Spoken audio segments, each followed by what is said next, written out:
Hello বন্ধুরা, আসসালামু আলাইকুম। গার্মেন্টস পরিবারে আপনাদেরকে স্বাগতম।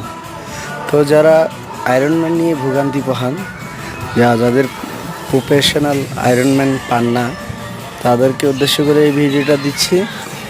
এই ভিডিওটি থেকে দেখবেন খুব সহজেই কিভাবে প্রফেশনালভাবে পকেট আয়রন করবেন একটি প্রফেশনাল আয়রনম্যান ছাড়াই। যে কোনো কেউকে দেখাই দিলেই এইভাবে আয়রনম্যান ছাড়াই আয়রন করতে পারবেন। তো ভিডিওটা দেখেন সবাই মনোযোগ দিয়ে, আশা করি আপনাদের কাজে লাগবে। আসসালামু আলাইকুম। আমার